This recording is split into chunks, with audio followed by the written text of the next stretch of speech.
My name's Brenda Lindgren, and I'm an alcoholic. Hi, Brenda. Because of the grace of a God that I found here in Alcoholics Anonymous, the actions of the 12 steps, and sponsorship, I've been sober since July 11th of 1980.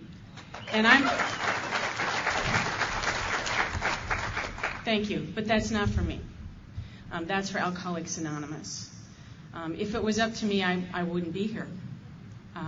I took actions that you asked me to take that I did not believe would work, and I was going to prove to you that they wouldn't work, and here I am. So I want to thank you for that. My home group is the Foxhall Chapter 7 group of Alcoholics Anonymous. We meet every Thursday night. Yay.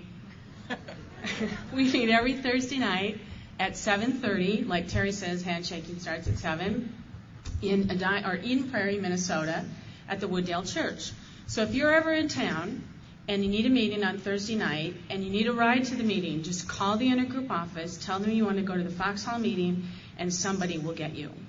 And I know that works because I said that when I say that every time I speak, and one time a lady actually heard it, and she was visiting from Seattle, and she called intergroup, and somebody picked her up, and she was at the meeting. So please join us. It's a great, enthusiastic group of Alcoholics Anonymous. You know, I was thinking about that yesterday when I was thinking about, because all of the speakers have talked about their home groups, and I was thinking about my home group and why I think my home group is the best AA group ever. You know, and I think everybody should feel that way. And if you don't feel that way, you have some work to do, because it's an enthusiastic, vibrant meeting of Alcoholics Anonymous, and we carry the message of recovery in Alcoholics Anonymous, the message of 12 steps of recovery. And it's a large meeting. It's a large open speaker meeting. We average 300 to 350 people every Thursday night. And probably about a fourth of that membership are alcoholics under the age of 21. That's why when Dustin stood up and he said his sobriety date was 2004, I went, oh my gosh. I said, how old were you when you got sober? He said 17. And a lot of the people in my home group are younger than that, coming in and getting sober. I needed the program long before I even took my first drink, really. Before I forget, I want to thank the committee. I want to thank my hostess, Emily, and her husband, Aaron. I want to thank all of the other speakers that have talked this weekend. You've been fantastic. Hasn't everybody been great? Yay! Trying to get everybody awake. Come on, let's wake up. Let's wake up. I never know what I'm going to hear. I never really know what I always need. I think I do, but I don't. And so my best chance at this thing of staying around here and staying in the middle is to just go where I'm supposed to be. And when I attend a roundup or a conference like this, I'm here to go to the meetings. And I never know what I'm going to hear that I need to hear, or who God's going to put in my life for me to hear a message. And I want you to know that I heard a message this weekend, and it came via Al-Anon. Yeah. Linda got me, okay? I was sitting there in the front row, and I thought she was talking just to me, because sometimes it is just all about me. I always make notes. Terry I know it drives him crazy, but that's okay. I always make notes, and I'm a reader, I'm a writer, and I'm a reader.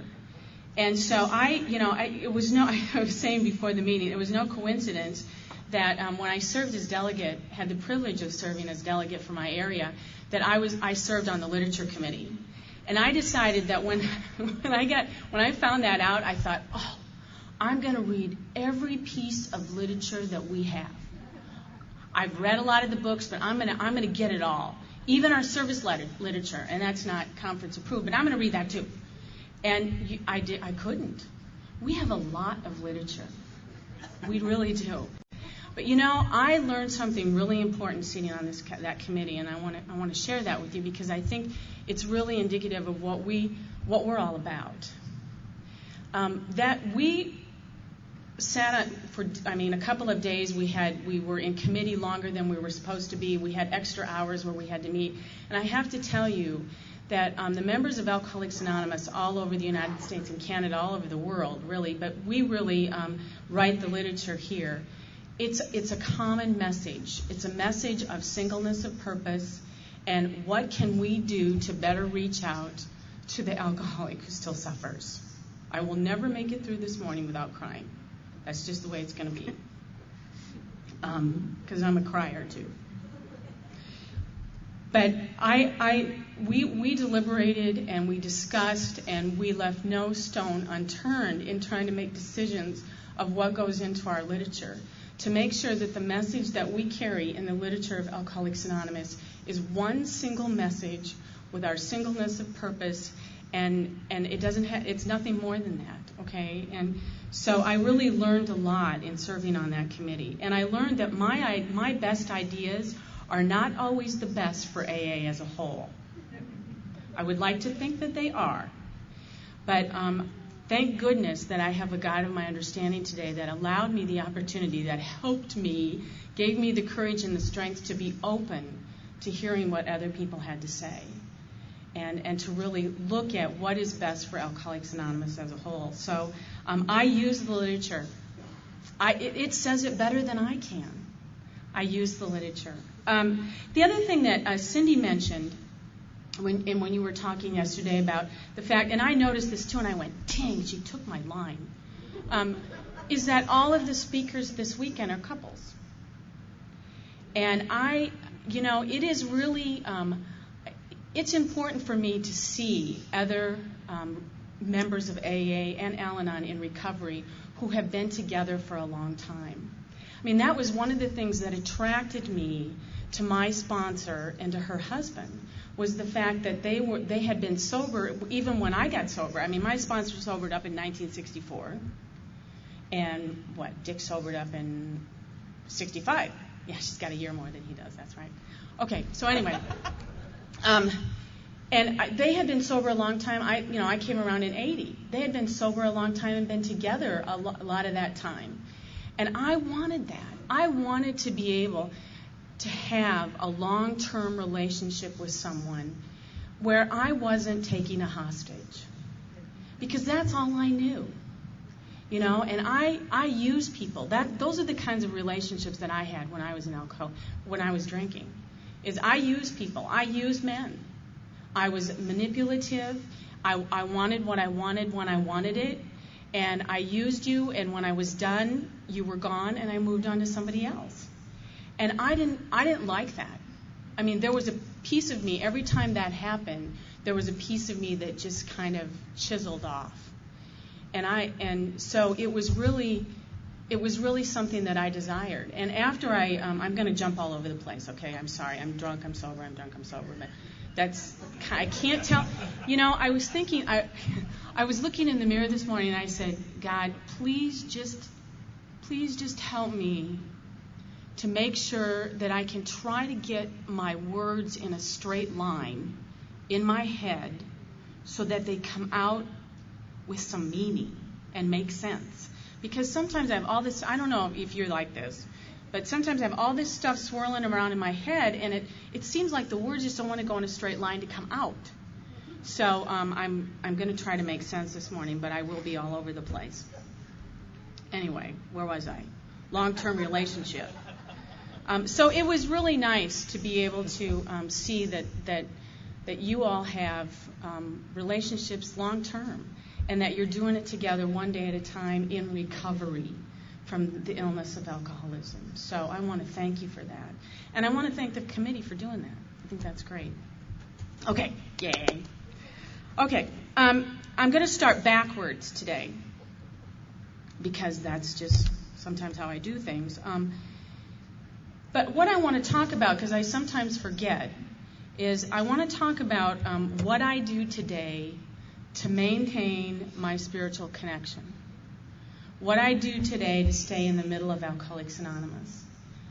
because I have learned that I've got my best shot at recovery from alcoholism and my best shot at never picking up another drink if I can stay in the middle of Alcoholics Anonymous. And so I just want to share with you so that, because sometimes we run out of time and we get to the end, and I'm going to get a signal if I go over, so I won't. But, well, I shouldn't say that. Okay, anyway. First of all, I know somebody talked about this earlier, or earlier in the weekend. I attend meetings of Alcoholics Anonymous. Now, I know there's more to it than just attending meetings of Alcoholics Anonymous, but I think that's a good place to start. And I also went to 90 meetings in 90 days. I missed a few in there, too. But, I know that it doesn't say that in the big book of Alcoholics Anonymous, but I'm still here. And what that did for me, when it was suggested to me that I go to 90 meetings in 90 days, I thought, that's crazy. Why would I want to do that? That'll never work. But what happened was the woman that 12-stepped me either took me to a meeting, she either had someone else go with me to the meeting, she either picked me up, or I met her at her place. I was never at a meeting by myself. There was always somebody there with me so that I would not be alone. And I always knew it kind of took the guesswork out of it. If I had had another plan when I got to the doors of Alcoholics Anonymous, I wouldn't be here. I'd run out of plans. And so when she said 90 meetings in 90 days, I went, okay. I understood that. That means I'm going to a meeting every day. So that means that every day I'm going to be in a meeting of Alcoholics Anonymous. That means I'm probably not going to drink. But that was okay, because I didn't, at that point, I'd hit my bottom. I had surrendered. And so I was willing to give that a try. Today I try to go to at least 3 meetings a week of Alcoholics Anonymous. I don't know the magic in that number. I just know that it seems to work best for me. It seems to work best for a lot of other people around me. One of those meetings is my home group. I have always had a home group in Alcoholics Anonymous. And I believe that it's important to do that I have a place where I am accountable. Because I don't always want to be accountable. Sometimes I want to just break out in bad. And if I have a home group and I know where I'm going, and people expect me to be there, and I'm not there, they want to know where I'm at. And because my sponsor lives out of town, because she's in Nebraska, I don't have my sponsor in my face all the time. But she also sponsors a couple of other women who live in Minneapolis. So if I'm not at the meeting, one of the first questions I get from them the next time I see them is, where were you last Thursday night? So there's people checking up on me. Plus, I've told the women that I sponsor that if I'm not around, I want you to call me. I want you to tell people. Because I have to have those interrupters. A woman I sponsor, Sonia, talks about that. I have to have those interrupters. I have to have those things that keep and hold me accountable. So and the other thing is, I always thought that the meetings were, I don't know where sometimes I make stuff up. Okay, I don't mean to. It just happens. It's like, have you ever had it come out of your mouth and you're like, oh, that wasn't totally true, but it's too late. But then, now I've developed this conscience, okay? And so it's almost like there are some times when I don't come clean right away. But eventually I have to. But in my brain, I was thinking about that, the insanity of my brain. I had a hard time with the second step when I got sober. I don't know why. I had a hard time with, it's like, if I'm going to be restored to sanity, then that means that there must be some insanity. Now, I always thought it would be kind of cool to be insane. Because then I wouldn't be a drunk. I could just plead insanity. And that would take me off the hook. I wouldn't have to be responsible for my actions. But when you were telling me that I had insanity, It's okay for me to diagnose myself with insanity. But when somebody else is saying there's some insanity, I don't like it. And so when I looked at that, I went, I don't understand. What would that mean? What would that look like? What would insanity be? And there's a definition of it in the book, continuing to do the same things, expecting different results. I can understand that. I've done that all my life. Gee, I wonder why I'm not getting anything different. It's because I'm doing the same thing. But I like to look at another definition of insanity, and that is my brain tells me stuff that isn't true, and I believe it. And that is really, for me today, that is the definition of my insanity of alcoholism, even though I've been sober almost 27 years. My brain still tells me stuff that isn't true, and I believe it. I'll give you an example. And it has a lot to do with self-centeredness, okay? Just in case you want to know that. It has a lot to do with the hum of self-awareness. An example would be, I could be standing in a group of women, and somebody might say to Kim, gee, Kim, you look really nice. Your hair looks really great. Did you do something different to your hair? You must have done something different to your hair, because it looks really great. And I'm standing in there thinking to myself, well, what's the matter with my hair? My hair, I just had my hair done. It looks pretty good. Why, I don't, her hair doesn't look that great. I'm joking, but I mean, that's how I think. Well, what's the matter with my hair? What's the matter with me? What's the matter with the way I'm dressed? It's about me. And when I'm into that, it's like a self-will run riot, And when I was drinking, that's all I could see. It was all about me, all about me. How is this going to affect me? What's going to happen to me? And it really was about where that all stems from. Is really fear. It's all about fear, and it's fear of. And all of this I've learned in Alcoholics Anonymous. Okay, it's not something that I had and I got back. I mean, I just when I was growing up, there was a book that was handed out to everybody about how to live life, and I didn't get it. Okay, or maybe I got it and didn't read it because I don't like to read instructions anyway. So. It's this self-centered ego that I have that just, somebody was talking about this earlier this weekend about this committee in my head. It's just all about me. And when I'm in that, there is absolutely no way that I can be of service to anyone else around me. And one of the things that I have learned here in Alcoholics Anonymous is that in order for me to grow spiritually, in order for me to find a sufficient substitute for alcohol, which is what I have to find here. And it has to be more powerful than alcohol. I have to find a sufficient substitute to alcohol. And in order for me to find that, I have to somewhere get out of myself and let go of some of that self-centeredness. And the only way I know how to do that is to try to find some humility. Well, that sounds great, doesn't it? But what is that? When I first heard somebody talk about humility in one of my first meetings of Alcoholics Anonymous, I thought, I don't know what that is. To me, it was like humiliation. You have to be humiliated. And I knew what that was, and I thought, oh, I don't like that. That doesn't sound very good. Well, after I'd been here a while, I understood what it was about. And it took me a while. I had to have experiences and examples put in front of me. In the 5th step and the 12 and 12, it talks about what humility is. After we do our 4th step and are entering in to do our 5th step, we get a clear recognition of who and what we have become with a sincere desire to be what we can be. We have both those thoughts together. That I was able to clearly see who and what I had become. But you had, in that period of time, you had given me enough hope to see that I wanted to be something different.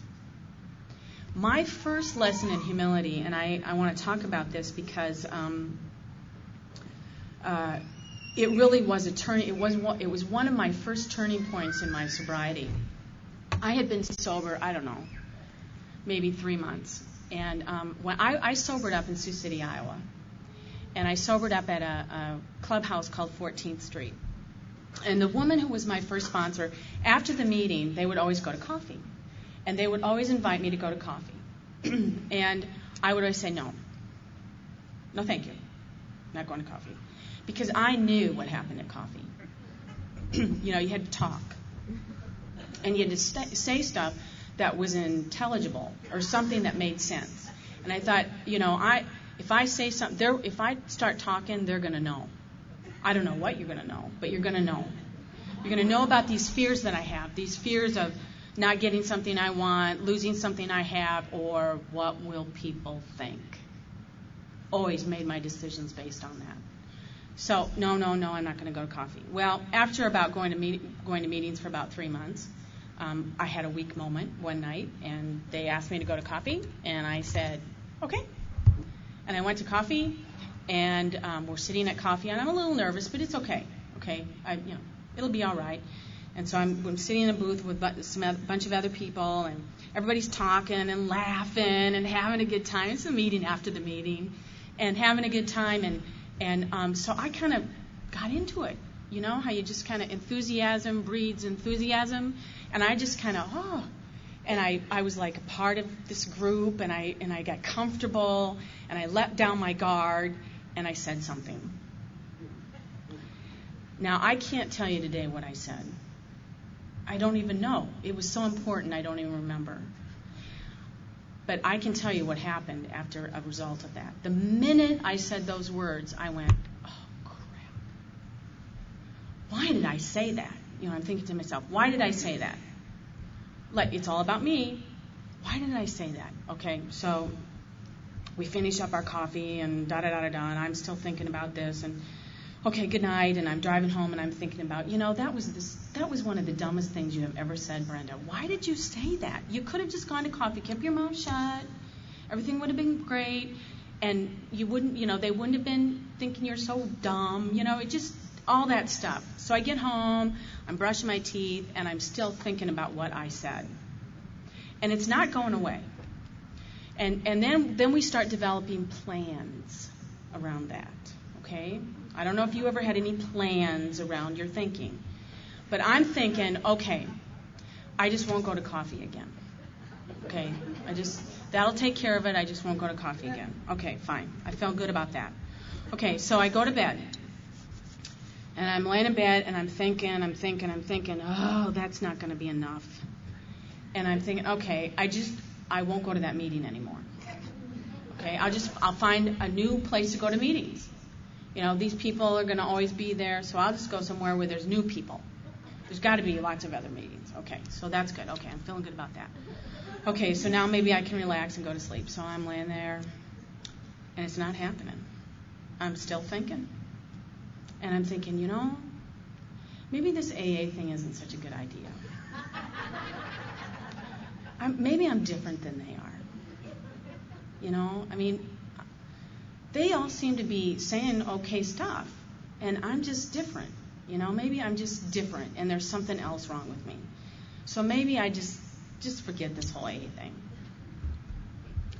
Now, I had been going to meetings long enough, and I had put enough interrupters into my life, and God has always been there. And for maybe a second, I must have just been open to hearing something different. Because a small little voice said to me, today the voice is much bigger, but I heard this small little voice, and it said, maybe you should call your sponsor. She said you could call her anytime, day or night. Doesn't make any difference. You can call her when you need to talk. Especially, if you're thinking about picking up a drink, you always call somebody before you take that first drink. And give them the opportunity to talk you out of it. That was drilled into me. It's the first drink that gets you drunk. I thought that was crazy. It's not the first drink. It's all the other drinks. But it is the first drink. And so you call somebody before you pick up that first drink and give them the opportunity to talk you out of it. And so I thought, well, maybe she can help with this. I don't know. I'll give her a shot. I'll see if she answers the phone. Because it's like, I don't know, 1, 2 in the morning. So, it's late. And so I went downstairs. I thought, okay, so I'm going to call. So I called her. She answered the phone. And then so then I said, hi, Pat, this is Brenda. I'm sorry to bother you. Were you sleeping? Yeah. And I said, okay, so I just said, here's the deal. Okay, and I gave her the spiel about this coffee thing, and I finally went, and then this happened, and I don't remember if she was sitting at our table or a different table, but it doesn't make any difference. And so I go on and on and on about this, and I'm like, I don't know if this AA thing is for me, and da-da-da. And I was done, and I took this breath, and there was this silence on the other end of the phone. And then she very quietly said to me, Brenda, do you think that everybody is home right now losing sleep over what you said at coffee?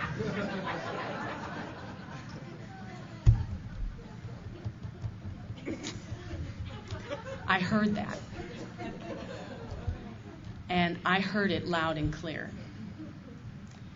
And I said, no, probably not.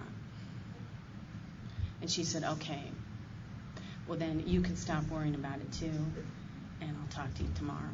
Okay. I'll see you at the meeting. That was my first genuine glimpse of humility. That it's not all about me.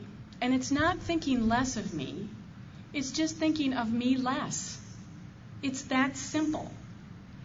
And I don't know how to do that left to my own devices. You help me to think of me less. And so I don't even know how I got on that, but I was talking about my home group, I guess, and I was talking about getting out of myself. And I know what I was going to say about going to meetings. I always thought going to meetings was all about me. The meeting was for me. That I was supposed to get something from the meeting. And what I have learned is the meeting is not all about me. The meeting is really all about the new person. And that, the meeting is about we come together as a group, and together collectively we 12-step new people. Now that doesn't mean that recovery doesn't happen there. But what it means is when I'm going to my meeting, if I'm thinking about what I can do to make it the best meeting of Alcoholics Anonymous that it can be for the new person walking through the door, and I'm looking for that new person, then I must not be thinking about me for that period of time.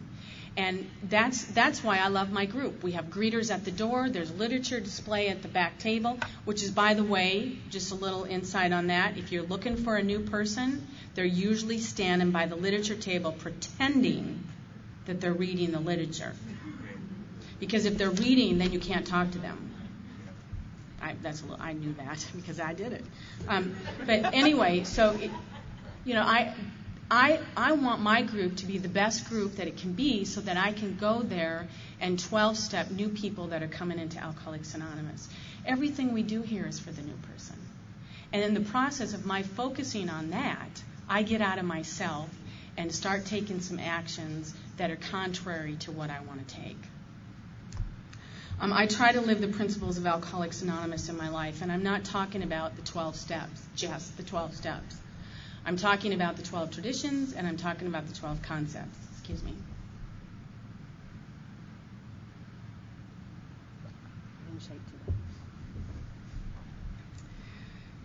One of the things I learned is that I can apply the traditions and the concepts to myself individually and in my relationships with other people. The 12 traditions are all about, the steps are for me as an individual to recover and to find a power greater than myself, which is God for me today. The 12 traditions help me to learn how to play well with others and not have it be all about me. The first tradition tells me that the unity of Alcoholics Anonymous is first, and then my individual recovery. Without the unity, without what we have here unified, we won't stay together. And if we don't stay together, what happens to the drunk out there still suffering? We can't help them. We as a society will fall apart. So that tradition tells me that the unity of Alcoholics Anonymous is the most important. And then all those other traditions after that tell me what it is that I should not do so that we can keep that unity, that I should remain, or what I should do actually, but it's all about don't, that I should remain anonymous at the level of press, radio, and films, okay, that I should not get involved in outside issues, that I don't get involved in public controversy. I don't know if some of you have seen, there's been an article about an AA group in Washington, D.C. It was, I don't know, it was in some magazine recently. But, you know, that kind of stuff is not helpful to trying to help the alcoholic who still suffers. And it is my responsibility to help educate. You know, the biggest offenders of our traditions are members of Alcoholics Anonymous. It's not the press. It's our responsibility. Oh, I'm on a tangent.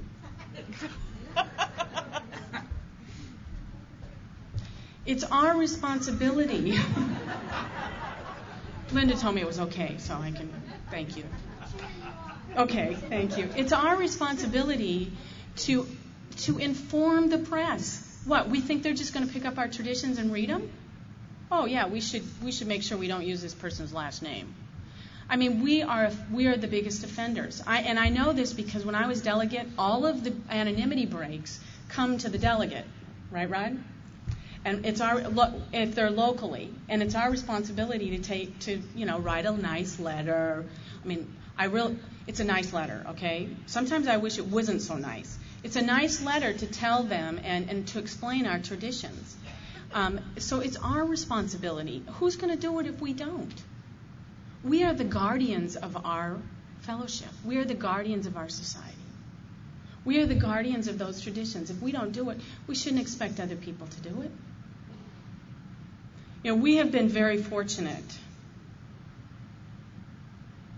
We have been very fortunate to have wonderful non-alcoholics who have served our fellowship over the years.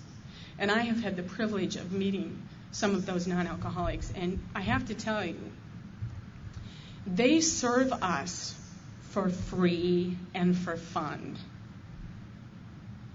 And they serve us in ways that some of us don't even serve us. And they do it for nothing. They do it for the love of Alcoholics Anonymous and for what we are trying to do. And to help us to better carry our message of recovery. We've had some wonderful non-alcoholics, Class A trustees, and they've served us well. The other thing I want to talk about is the concepts. And I thought, those concepts, especially when I was a new GSR, I thought, those concepts, what are those? Those concepts are about, that's for them in New York. You know, them in New York. Well, guess what? Them in New York work for us. You know, we are the voice, okay? And all they do at the General Service Office in New York is they publish our literature so that we can better carry the message. They open doors so that we can better carry the message. No one at the General Service Office does 12-step work unless they do it personally, but not from the office. What they do is help make 12-step work possible, just like our intergroup offices do. And so, you know, it's up to us to do the 12-step work. And I thought, that's them. And what I've learned in studying the concepts and watching them in action is that there are so many principles in those 12 concepts that we can apply in our individual lives. Like, for example, the right of decision. I can use that in my relationship, especially with my husband.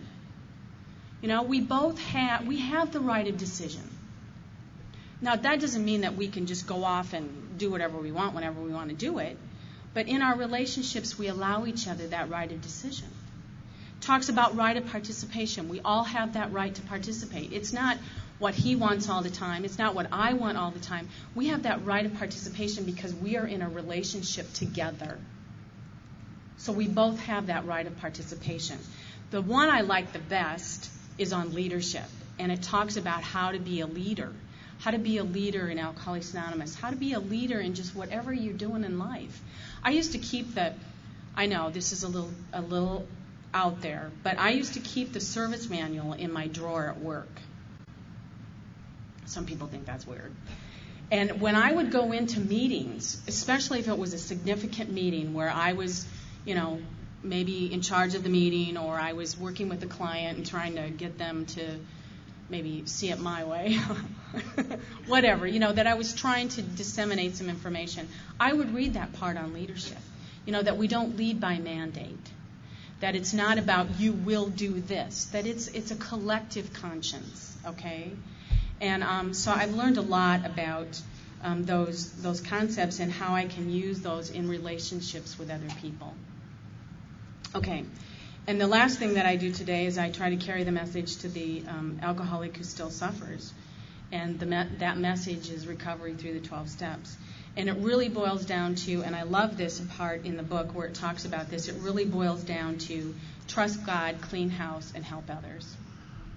That's it. It's not any more difficult than that. Trust God, clean house, and help others. And if I'm doing that on a regular, continuous basis, I've got my best shot at staying sober one day at a time for a long time. Okay, so I will tell you that I drank. Okay, I haven't even talked anything about my story. I had no idea. I just try to be a channel, and I never know what God has in store for what I'm supposed to say. I just ask that I'm the messenger, and whatever He wants the message to be today is what's going to come out of my mouth. But I grew up in a small little town in northwest Iowa. I'm doing okay, right? Okay. And my parents owned a bar in that small little town in northwest Iowa of about 500 people. Okay, so I thought I knew what a drunk. I'm a drunk. Okay, I'm an alcoholic, but same thing. And I knew what a drunk was. I knew what an alcoholic was because I would see them go out the back door of that bar and stumble down the alley trying to get home at night. Okay, I would see them, not always because we weren't allowed to go in there during business hours, but sometimes there were exceptions made. And I would see the guys shaking, trying to get a drink in them. And I absolutely, Terry talks about this, and I think that we both have this in common, is I absolutely loved everything about the bar. Before I even took my first drink, when I was a little kid. On Sundays, this dates me, I'm going to be 50 this year, so we'll just cover that so you know, okay? So you're not trying to do math, okay? When I was a little kid, there was no alcohol served on Sundays. So that was like clean the bar day. And, we got to go, my brother and I got to go into the bar, and I was my brother doesn't remember anything like this, it's my brain. But I can remember, I can see that bar in my mind today. It was so exciting. Oh my gosh, we get to go to the bar. And we get to help stock the coolers, and Dad would go over and flip a switch on the jukebox, and I could play all the songs I wanted. I knew all the songs. I wanted to be a singer. Wanted to be an actress. I wanted all, and I would pretend I was somewhere else, and the smell was so wonderful, stale booze and stale smoke, and it was just, it was like magic. I was living vicariously at that point by going to that bar, and I haven't even picked up my first drink, but there was something really magical about that place, and I couldn't wait until I could sit up to that bar and have a drink. And, my brother doesn't remember any of that. I remember what the color the stools were and the booths were and all that stuff. So I knew what a drunk was. And that was not something that I was going to be. I was not going to be one of those guys walking out that back door. A lot of things happened in my life as I was growing up. My father died very suddenly. This was another turning point for me. And we all have these turning points in our lives that significantly changed the course or the direction of our life.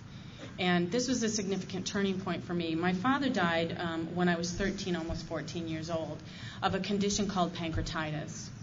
I can't stand here today and tell you that that my father was an alcoholic, because I don't know. But I know my father drank a lot. And I also know that the condition of pancreatitis can be brought on by excessive drinking. And there was definitely some excessive drinking happening. Now, the reason that I bring that up is because at that point is when I had my first drunk, shortly after my father died. I was the oldest of 3 children, and so, I had tried sips of alcohol and that, but I had never gotten drunk. And I had an older cousin who got me a fake ID. When I was 13, I looked like I do today. Well, not totally, but I mean, I was very mature for 13. And so I could get into bars.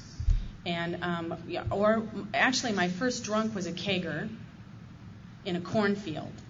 Okay, everybody knows those, right? Yeah, right. That's what we do, right?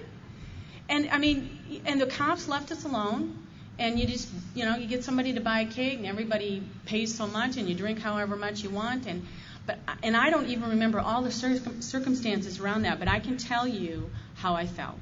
I can remember how I felt, and I sought that feeling until I stopped drinking. It changed my perception of reality. It changed everything about me. It changed how I felt. I suddenly could talk to you. I suddenly felt comfortable in my own skin. It was magic. And that kind of magic does not happen for normal drinkers. My mom is a normal drinker, and she didn't mind if I use this.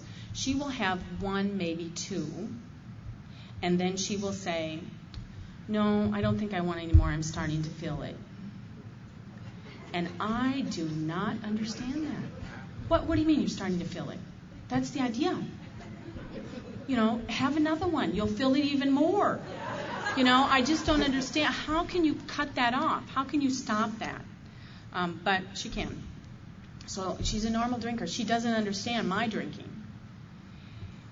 So anyway, I drank a short period of time hard.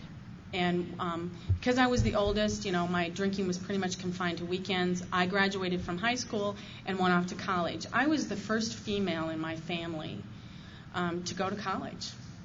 I never finished, but when I announced to my mother and my grandmother that I was going to go to college, it was like, because no other female in my family had done that before. And I went off to school in Fort Dodge for their radio broadcasting program. And I was free. And I was able to hold it together for a year. My first year of college, I was on the dean's list. I did very well. My second year, I was flunking out. The progression of alcoholism in me happened very quickly once I could drink more often and more regularly. We used to have what were called there were like challenges at the bar where you would drink, and we could see which which floor could drink the most, and they always wanted me on their team. So anyway, I didn't finish college, and I moved around a lot of jobs, you know the story. I mean, I'm always good at starting over. I mean, this time it's going to be different. I really believed that. I really believed that this time it was going to be different. And what I didn't know is that I was taking me with me. Okay. So really, long story short, what happened was I moved around a lot, and I found myself in Sioux City, Iowa, and I had gotten a job at a television station there in Sioux City, an NBC affiliate, and I became a reporter. And I was going to make my fame and fortune in television. And if I had stuck with it, I might still be in that field today. I don't know. There weren't a lot of women in television in the early 80s, and or late 70s, and so but I couldn't hold it together. I mean, my drinking was more important, and so I lost that job. And one day I was sitting called to my boss's office, and I was sitting in his office, and he said to me, Brenda, you're really good. You're really good at what you do. You really have had a future here. But, we need you to come in when we need you, not when you want to. which is my deal, because I was always so hungover, and, work is an inconvenience, okay? So you show up. They should be happy you show up. And he said, so we really need you to come when we need you, not when you want to come. And so we're going to have to let you go. But we're going to let you resign so it looks better on your resume, but under one stipulation, that you go and talk to somebody at the local treatment center. And I'm like, I've never heard of treatment. This was in July this was in March of 1980. I had never heard of treatment. And I said, okay, well, whatever. Yeah, I'd be happy to do that. I just wanted to get out of his office. And he said, well, here, why don't you just give this woman a call right now? Well, conveniently, she was there. And she answered her phone, and she said, oh, I just have an opening right now. Why don't you come on down? I'm like, okay. So I went down, and I took these questions. This was total setup. I took these questions, and I don't even remember what they were, and I answered them. And she said, Brenda, she said, I really believe that you have a problem with alcohol, and it would be good for you to stay here in our inpatient treatment for 30 days.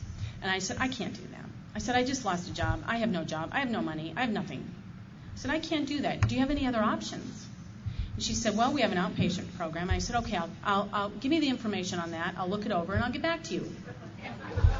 Now, she let me out of her office. I left there, and, I'm good at starting over. I left there. I had no intention of getting back to her. I left there, and I went.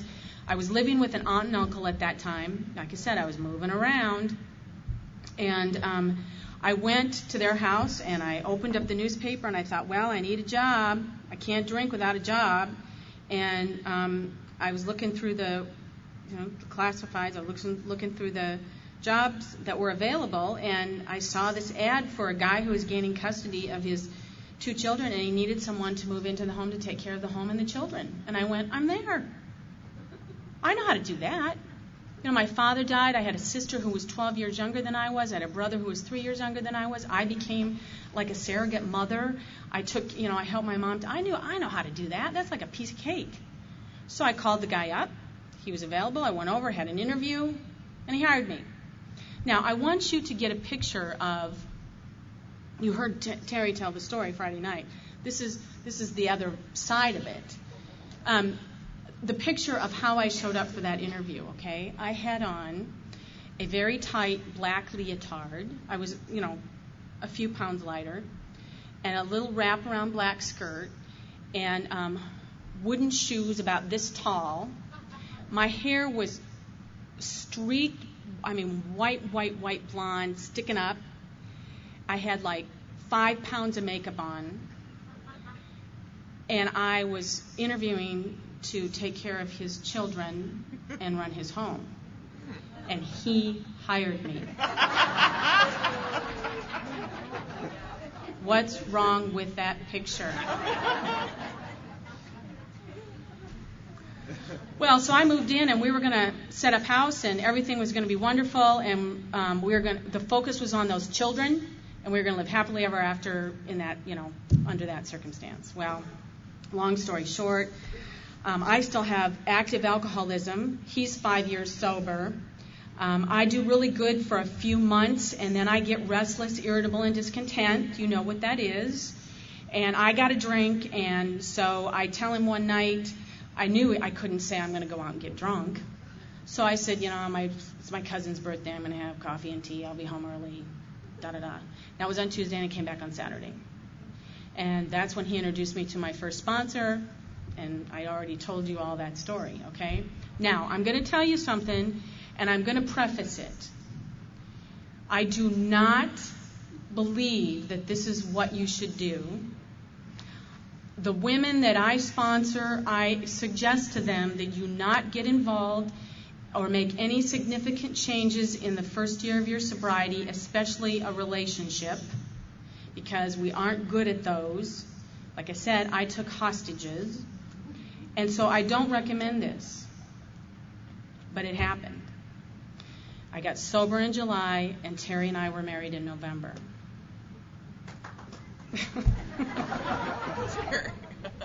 Now, I can tell you the only reason that has worked is because of Alcoholics Anonymous. Because he is sponsored, because I am sponsored, because we sponsor, because we're both in the middle of Alcoholics Anonymous, we're both active in Alcoholics Anonymous. That's the only way it could possibly work. I really believe that. I mean, I've watched other people, and it's not something I recommend, but it's my journey and it's my story. And so it worked out that way. And we got married, and it was not easy. I was trying to grow up. I was trying to get and stay sober. I was trying to grow up. We had a lot of ups and downs. But those children were 7 and almost 9 years old when they moved in with us. And they lived with us till they graduated from high school and went off to college. And they are now 35 and 33 years old. And I have an absolutely wonderful relationship with those children. We were never able to have any children of our own, but it's as if they are mine. And I brought something with me today that I wanted to read because I really do have such a deep, special relationship with them. And a couple of years ago, on my 25th anniversary, our daughter Tracy was not able to come. There was a celebration, and the family's all invited, and she wasn't able to come. But she sent me this letter, and I carried this letter around with me in my big book to remind me of what I need to do to make sure that my relationship with her stays this way. It keeps me looking forward. It keeps me focused on what I need to do to maintain me in my recovery to be able to keep this relationship this way. And this is what she wrote. Dear Brenda, I want you to know I'm sorry we can't make it for your 25th year AA anniversary celebration. I want you to know I think it's a big deal, an awesome and important reason to celebrate. I love you, and your years and time and effort and growth and service in AA have been such an influence in my life. I'm proud of you and happy for you, and I celebrate with you. I'm sorry circumstances this time make me all words and no action. I can't be there. But I hope you know I speak the truth. I love you, Tracy. That is not possible without Alcoholics Anonymous. And then my stepson Skip, our relationship over the years has always been, because we're so much alike. And so we've always butted heads. And my relationship with him today is amazing. He has 2 little girls. Franny is 2.5 and Vivian is 8 months. And they actually trust me to take care of their children for days at a time. A drunk like me, they hand me their babies to take care of, and they go away for the weekend. And I wouldn't have that without Alcoholics Anonymous. So I have a lot to lose. I have a lot to lose if I leave here. And I don't want to leave here. I want to stay.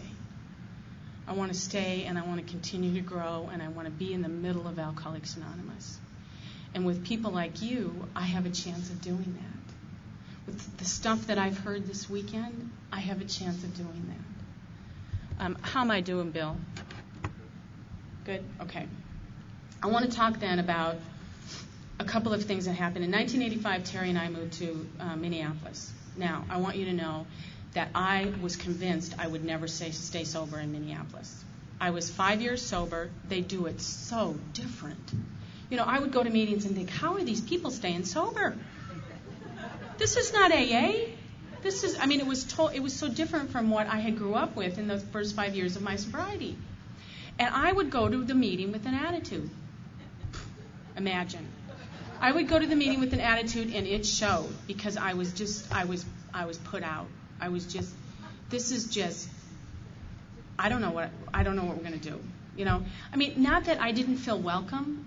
I was just looking for all of the differences and none of the similarities. And I had a woman come up to me after the meeting one night, and she got right in my face, and she said, Brenda, you would probably feel a lot more comfortable here if you would look for some of the differences instead, or some of the similarities instead of all of the differences. And then she turned around and walked away. And I went, wow, how dare her? I'm doing the best I can. But I thought about that, and I knew that she was right. And that was a turning point for me. I mean, we got involved. Like Terry said, we talked to Chuck, and we got in the middle of AA there, and we continued to be sponsored. And we've lived there for over 20 years. I mean, that's just amazing. It's exactly what it talks about in the chapter 7 in the big book of Alcoholics Anonymous. A fellowship will grow up about you. You will have a host of friends. This is an experience you must not miss. We know you will not want to miss it.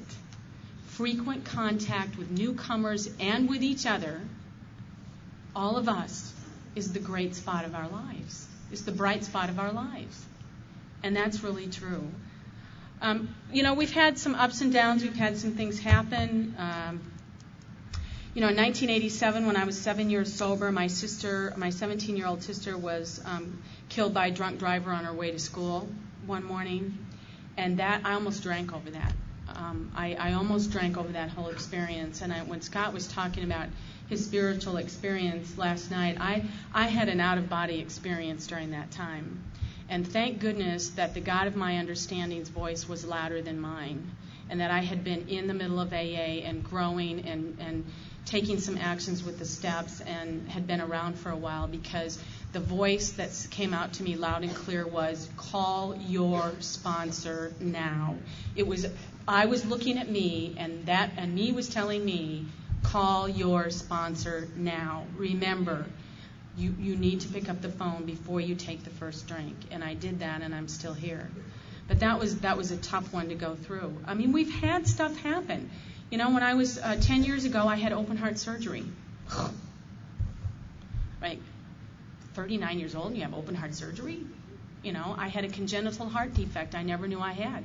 Thank God I never got pregnant. My surgeon told me that if I had gotten pregnant, giving birth to a child would have killed me because of the size of the hole in my heart. I would have never survived that. And I thought I was being punished. I thought that I was being punished for my actions previous to Alcoholics Anonymous.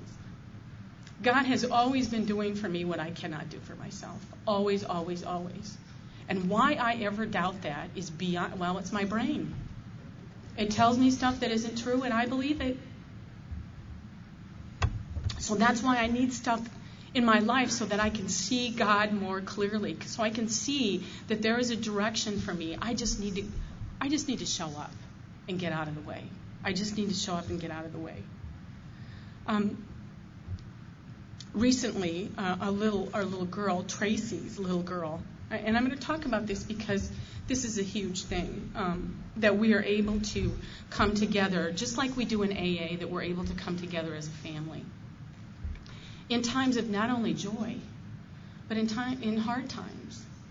And a couple of weeks ago, we got a call from our daughter, and our little 3.5-year-old daughter had accidentally, it was an accident, they were camping, and she fell into a fire pit of hot coals. And she was pretty severely burned. And she was in the burn unit at Children's Hospital in Kansas City for 9 days. And Tracy called me and asked if I could come to be there with them and to help. What a blessing. And she's going to be fine. She's out of the hospital. She's not going to need any skin grafting. Everything is healing nicely.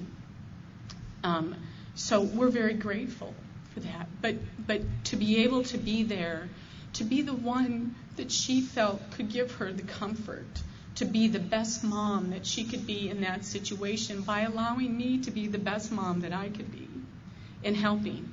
and to be the best grandma. I'm a good grandma. I want you to know that.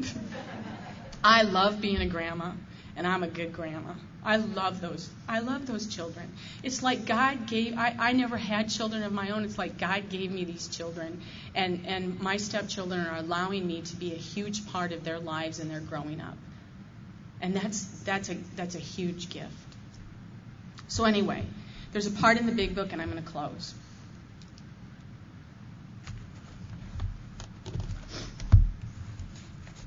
It says, both you and the new man must walk day by day in the path of spiritual progress.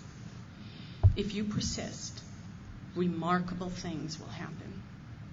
When we look back, we realize that the things which came to us when we put ourselves in God's hands were far better than anything we could have planned. Follow the dictates of a higher power, and you will presently live in a new and wonderful world, no matter what your present circumstances.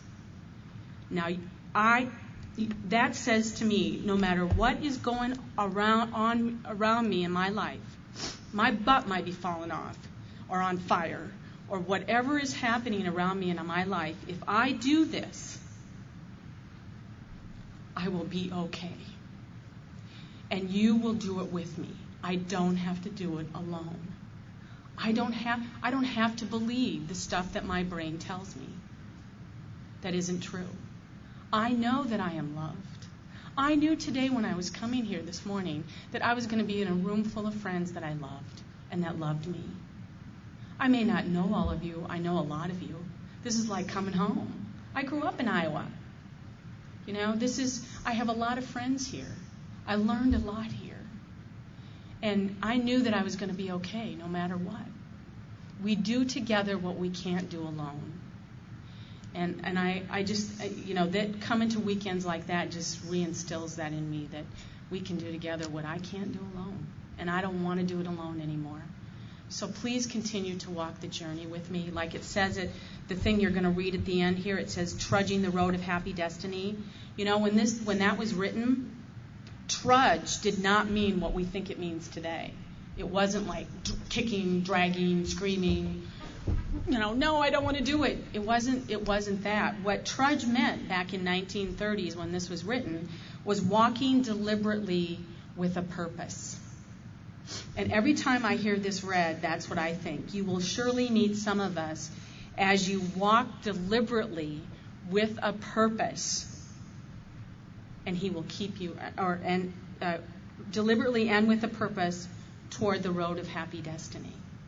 I have a purpose in my life today, and you have given me that purpose. I know what God's will for me today is. I don't need to know anything else. God's will for me today is to stay sober and help others. And everything else that happens to me in my life around that is icing on the cake. If I can just keep that focus, stay sober, help others, and trust that God will help me to do that. I want to thank you for my life and the many blessings. I want to thank you for my sobriety. I want to thank you for being able to allow me to grow, to have a relationship with a man that is amazing, that I have been able to be faithful to, and that we have been able to grow old, that we're growing old together, honey. We are. Can you believe it? He's like, cut it, stop, you're done. Okay. Thank you. Thanks for being here. Thanks for having this conference.